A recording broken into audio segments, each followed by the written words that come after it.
Okay,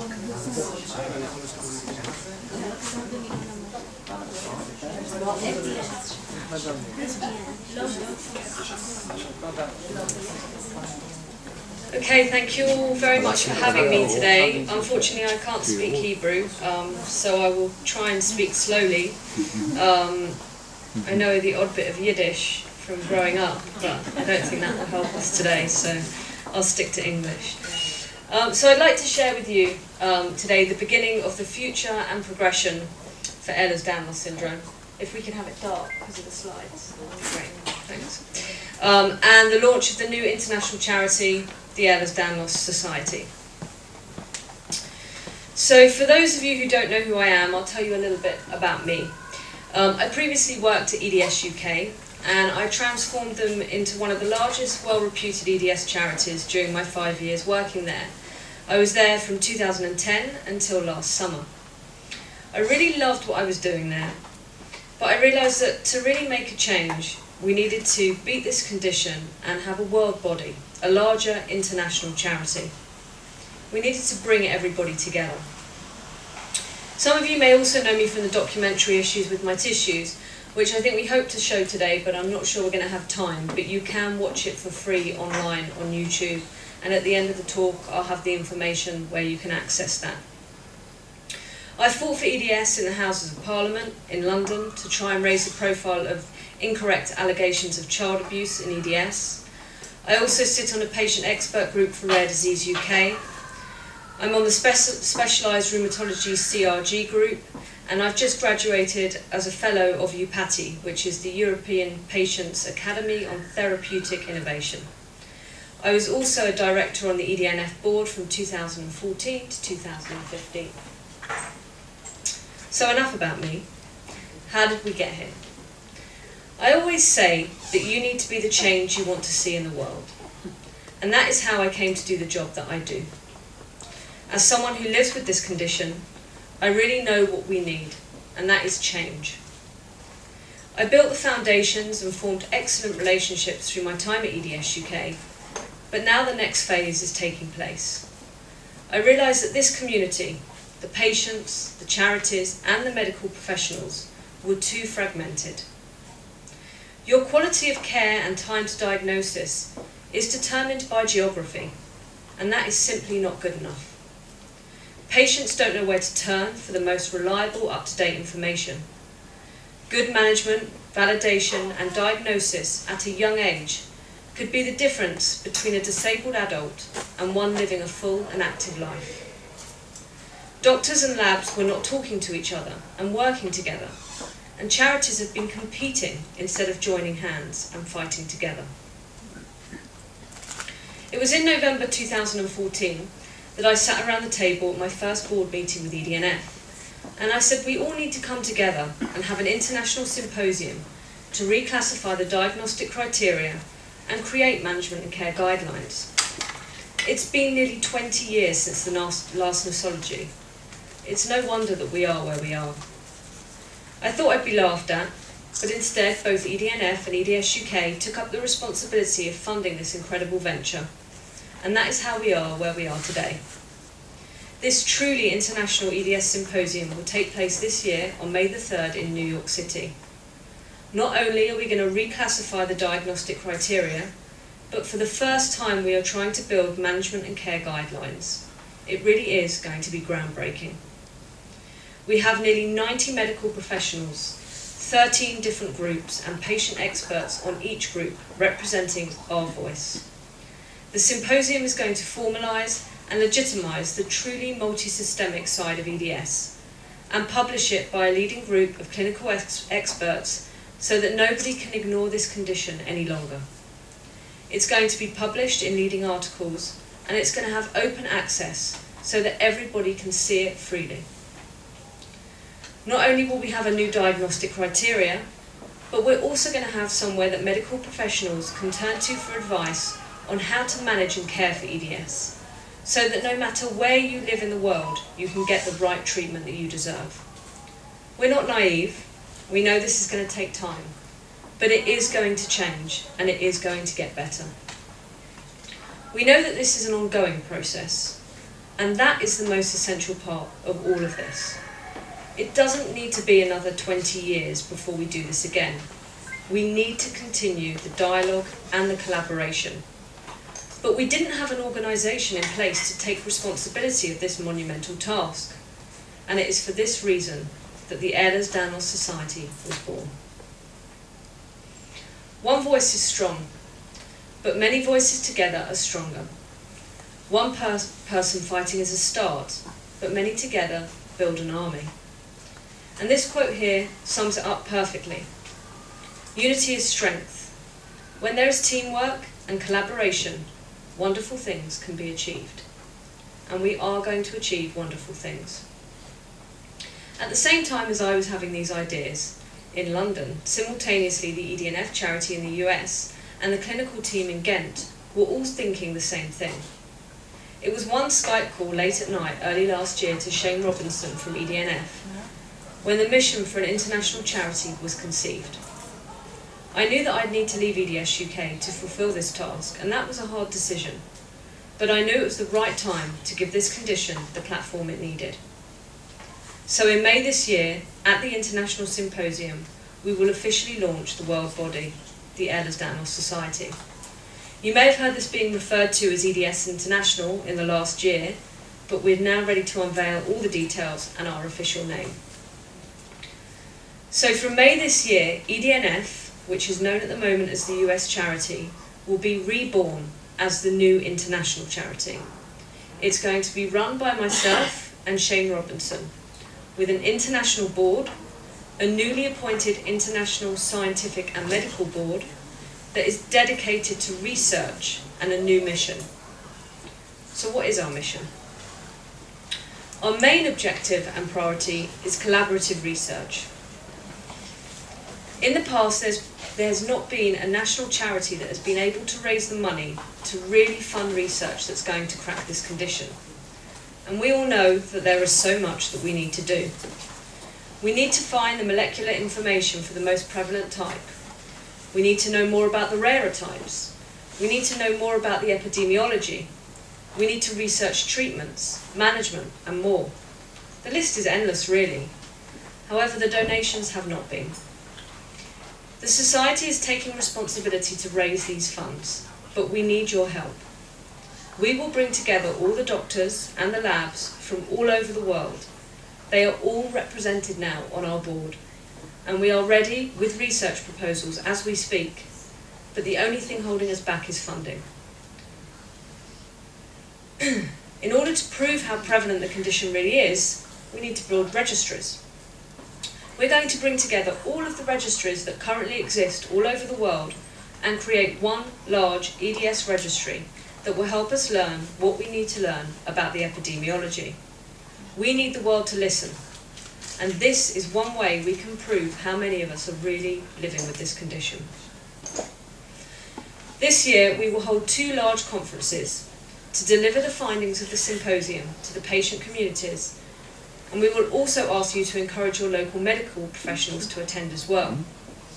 For the first time, we are going to be inviting all local and national charities and support groups from all over the world to exhibit and have stands at the conferences so that we can truly come together as one community. Our US and global conference will be in Baltimore in July this year, and our European conference will be at the beginning of 2017. We are waiting to confirm exact locations and dates of that because I hope that Israel will be represented at that one. And as soon as we know it, we will share it with everybody. So not only will we build on the existing communities that are already there, the ones that you know about, EDNF, EDS UK, charities in France and Denmark, but we're also going to be reaching out to people from all over the world and help send over medical professionals to hold conferences and give them the tools to build their own society. And I'm really proud that the first time that we're doing this is in this room in Israel with you today. We're also committing to ensuring that a symposium happens every 2 years, so that we are constantly updating and revising the criteria and management and care guidelines. The next one after New York in May is in Ghent in 2018. And we know that it is essential to get the respect and recognition from others in the medical world, and with expert input constantly updating it, it's going to be hard to ignore. This will also lead to constantly updated literature. We want you to be able to freely access these findings from our website and from your local charities' websites at any time, no matter where you live in the world. And with the Society, this will be possible. You don't need to pay any membership fees. It will just be there for you to freely download, share with friends, share with family and medical professionals. We will also encourage all the EDS charities and support groups to become chapters and members of the Society. We're going to be offering branding, advice, support and guidance at all, for no matter how big or small you want your charity to be. Patients need local support, local meetings and events, and it is through these local groups that this needs to happen. You will also learn if there is a charity, if the charity is a member of the Society, and you know then that their medical information is reliable and up to date, as we, the Society, will distribute this to them for free. And then the charities can brand these as they like and give them to the communities. What we would like to encourage, though, is that the Society becomes one brand, so that you recognise this zebra and any charity that is associated to that is under that umbrella. You may also wonder whether there be a US charity still. And instead of one US charity meeting the needs of the American community, it's now going to be met by local groups and chapters, some that already exist and some that we're going to help to create. And the Society is going to be committed to fulfilling the larger needs that will impact all the countries all over the world. And we will help to build the local groups to directly support our community. The Society will also make sure that there is a conference every year for people to attend. In time, as I said, it will be wonderful to see all the charities under one brand, all part of the Society. For example, the Aehles-Daniels Society Israel, the Aehles-Daniels Society Africa, EDS Ireland, etc.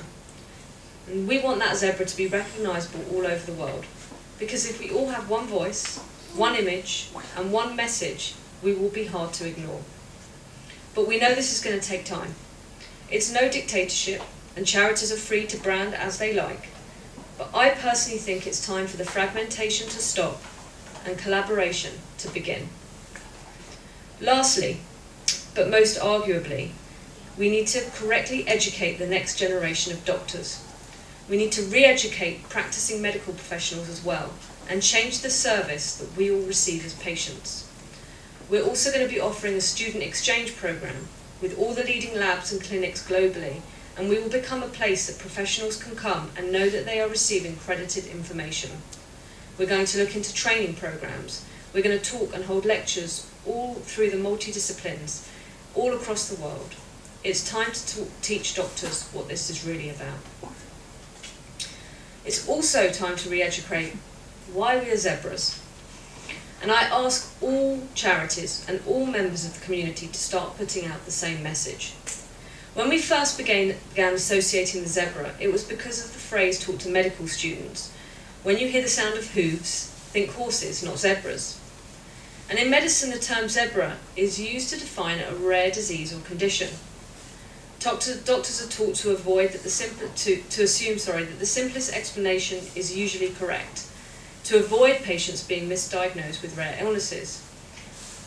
Ehlers-Danlos syndrome was considered a rare condition, and some of the types are indeed rare, but we know that it is more mis- and underdiagnosed. It's a complete contradiction to everything that we're trying to communicate, so we must stop telling them, we are not rare. But actually, the zebra is still the perfect mascot for us. Did you know that there is not one type of zebra with the same stripes? But when you see a zebra, you know it's a zebra. And there are so many of us zebras with different stripes. We all live with different symptoms, different types, but to the trained eye, when you see an EDSer, you know they are an EDSer. And we need to start showing our stripes more, so that when everyone sees us, they know that we are an EDS zebra. So when you say to someone, I have EDS, they're not going to turn around and say, what's that? And do you know what a group of zebras together is called? It's called a dazzle.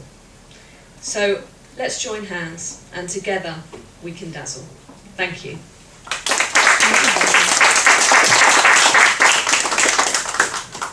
I hear you all have lots of questions for me, and that's great, because I think that means that you may be ready to set up the first patient support group in Israel with our help, and perhaps become one of the first official chapters of the society.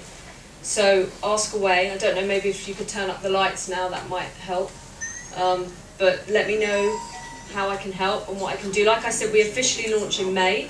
So when we launch in May, we're going to be giving proper packs to people on how to set up, what we can do to help. But perhaps if you let me know where you're at and ask how I can help at this stage, then we can make a start. First of all, I really like to thank you. It's very impressive what you just said, and I think from the bottom of our palpitated hearts, as I said to Professor Garen, really appreciate it a lot. It means a lot that we're going to get the support. They maybe leave that there, because it's got my contact details on it for people.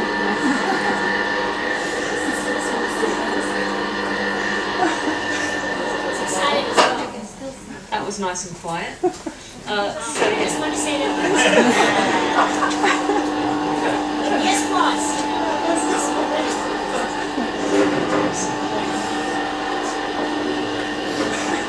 Great, that's great, thanks. I just wanted to say that we finished signing and we submitted the papers, so we have a charity. Perfect. We just need confirmation from Will. Fantastic. 2 weeks. I don't say no. Yeah. Okay. So yeah, I think you told me to. I don't know when to talk to you when we get the official confirmation. Yes. I need to know is like whether it's going to cost us money, like to be in your site. Sure. There's going to be a nominal fee, but it's very small. But just as some kind of recognition that you are part of the chapter. To be honest, as I said, we're launching in May.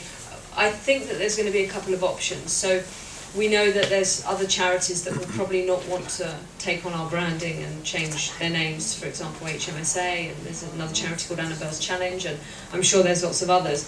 And they may become members, and we may charge them a fee. If you're actually going to be an official chapter, there may not be a fee.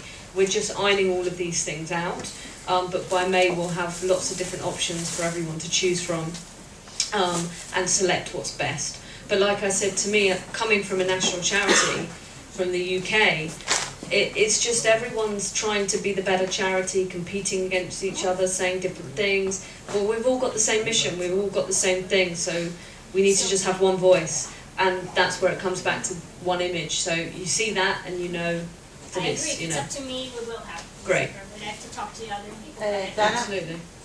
maybe Dana can talk in Hebrew to the people here to Sure. just explain a little bit about what we do.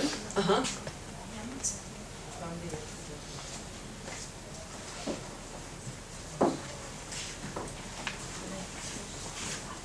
שלום לכולם, לגמישונים, פרקי הגפיים, איברים, מוח, בטן, מקרב, וכל מי שבא וגם נעם פה, פרופסור גרם, פרופסור גרם, מיס לארבום, thank you very much, ופרופסור ג'ריס, גם תודה רבה לך שהגעת, זה מאוד חשוב לנו. ושוב, העמותה שלנו לא תוכל להתקיים אם לא נקבל יותר עזרה, ואני עם כל יש לי באמת הרבה רצון טוב, ומי שמכיר אותי גם יודע שהציפיות שלי גם מעצמי מאוד גבוהות, אז אם אני רוצה משהו אז זה יעשה. העניין הוא שזה לוקח הרבה מאוד זמן, כי אני לא מסוגלת לתפקד כל כך במחשב, וגם בסמארטפון קשה לי, וזה לא מתוך, לא רק כאב, אני פשוט באמת פיזיולוגית, וגם מבחינת המערכת העצבית שלי לא יכולה לקרוא פסקה. ואני באמת מבקשת פה, אני קוראת לכל מי שנמצא פה, וגם מי שישמע אותנו בבית אחר כך, אם אתם רוצים לקדם את האינטרס שלכם כחולים ושל העמותה, אז אנחנו נצטרך כמה שיותר עזרה, גם מבחינת מה נשים באתר, אם זה אפילו להקליד, לתרגם דברים, לנסות לשתף את מה שאנחנו עושים. יש לי רשימה של רופאים ומרפאות כאב שאני רוצה לשלוח את זה, אז אם אפשר לפחות לעזור בעניין, רק לשלוח דברים שאנחנו עושים. מבחינת תרומות, אם זה נניח נצטרך לשלם קצת כסף לבוני אתרים, שזה לא קצת, לעזור בזה ולמצוא כמה שיותר אנשים, לחפש דרכים יצירתיות להעלות את המודעות לעמותה, אבל אני חושבת שיש לנו את זה, כי כל בן אדם מתגייס הוא בנוי גנטית כבר לחשוב מחוץ לקופסה, אבל אצלנו כל כך זז, אז באמת אני אשמח אם תוכלו ליצור איתי קשר מי מי שמעוניין, ושוב, לבקש ממני לתת לי את המספר טלפון שלכם ולבקש ממני להתקשר, זה מאוד מאוד קשה לי, אני באמת שאני לא יכולה. אז בואו תעזרו לי, לעזור לכם, וכמה שפחות שאני אצטרך לעשות מבחינה פיזית, אז יהיה יותר טוב. אז בשביל זה אני תמיד מבקשת מאנשים להתקשר אליי, אפילו וואטסאפ אני מוכנה, ואני חושבת שאני אפתח אולי בקרוב גם קבוצת וואטסאפ אולי ב-EDS, שאני אוכל גם לעזור מבחינת להשאיר הודעה קולית למי שרוצה, כי יש לי הרבה מאוד ידע, אז תנצלו אותי. באמת אני אוהבת לעזור, אז וזהו.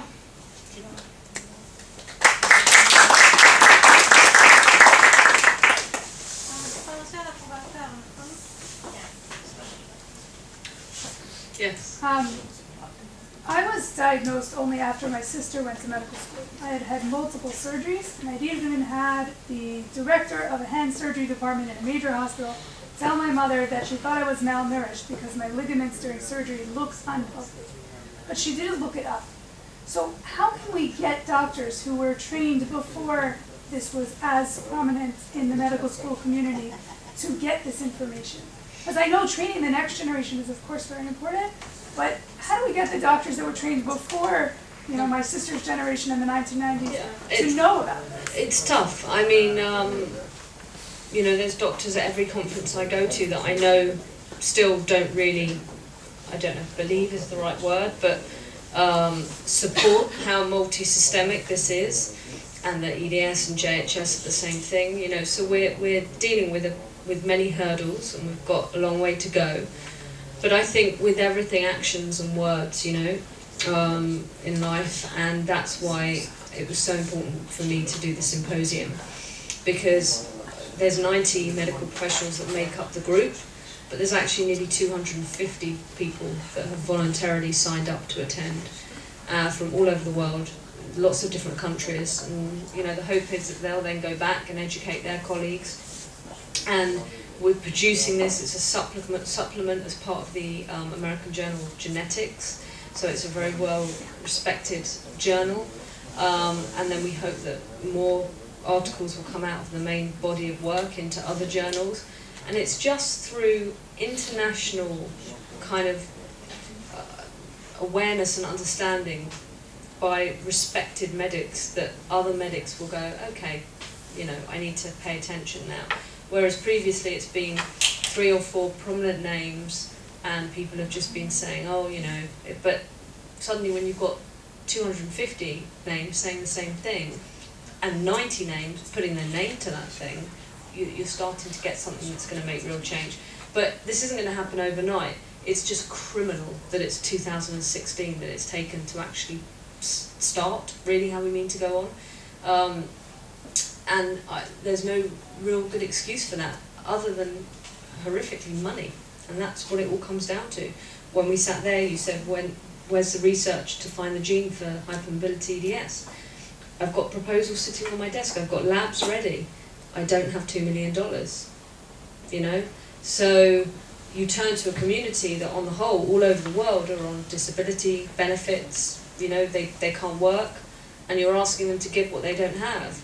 You turn outside the community, you say, please can you help EDS? What's EDS? I'd rather help cancer or mental health or heart disease. So I've got a big job on my hands and it's hard, but we just have to keep clamoring to get corporates, farmers, you know, big donors involved. And as soon as we start publishing things that are proving what we know anecdotally and clinically, then we can really, you know, start proving what we're saying. And until that happens, that's when that different generation of medical professionals will really wake up and go, okay, I can't deny this anymore because it's proven. אני רוצה רק להגיד משהו, if you allow me in Hebrew. Sure. מה שלארה אומרת בעצם זה שעד שלא היו מספיק אנשים שעמדו מאחוריה בכל מיני מקומות בעולם, אין לה אפשרות השפעה. ככה שגם אם אתם לא יכולים לעשות שום דבר, רק לשלוח את השם והאימייל והטלפון והכתובת שלכם, כדי שתהיה לנו רשימה ונוכל להגיד, כן, יש לנו XYZ אנשים שצריכים פה התייחסות. אוקיי? אז כרגע דנה היא הכתובת, אז תשלחו את כל אליה, ואם מישהו יכול לעזור לה לערוך את הרשימה הזאת, זה יהיה מצוין שיכתוב אני יכול לעזור לערוך. וכל מי שחושב שהוא יכול לעשות טיפה מעבר, שיכתוב שם, מעבר לשם, כתובת, מספר טלפון, כתובת אימייל, שזה בעצם איך שאנחנו יכולים ליצור איתכם קשר. עוד איזשהו, אני יכול לעשות X, Y, Z, וכל דבר שתעשו הוא מצוין. כאילו אין לנו אפילו הגבלה פה. וגם מישהו שהוא לא לוקח בתסמונת יכול? כל מי שרוצה לקחת חלק בנושא הזה. עכשיו תכתבי, אני לא לוקה בתסמונת, כדי שלא נבוא ונגיד למשרד הבריאות, יש לנו 1,000 איש. יש לנו רק 200 ו-800 סביבם. אבל ה-800 סביבם הרבה פעמים יותר מסוגלים לעזור מאשר ה-200 החולים. אז יש לזה משמעות מאוד גדולה שמישהו יכול לבוא ולעשות משהו. אוקיי? All my contact details are there. Please get in touch. If you ever have any questions, you have ideas for fundraising, you need to get in touch with a doctor because you can't find anything, you know, all those things, that's what we're there for. And I don't think we're going to have time to watch the film now, but you can watch it for free. You just type in issues with my tissues into the internet and it's on YouTube. You can watch it there. But thank you again for having me here, and hope this is the beginning of better things to come. Thank you.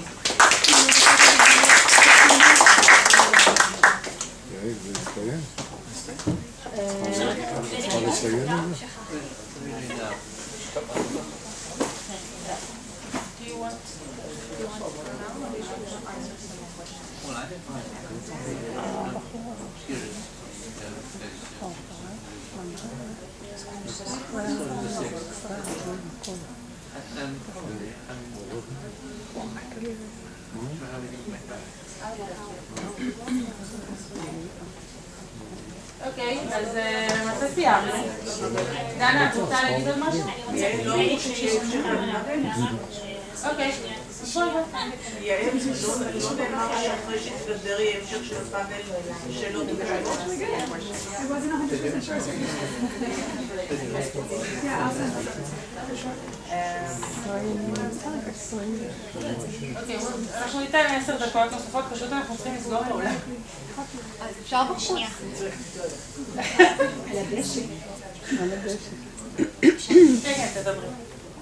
רציתי לתת קרדיט, רוב האנשים מבקשים להישאר אנונימי, אז אני אגיד את זה רק לפחות שמות לכל מי שחתם על העמותה. אז זה קודם כל תמר, אורי, דוקטור יעל גזית כמובן.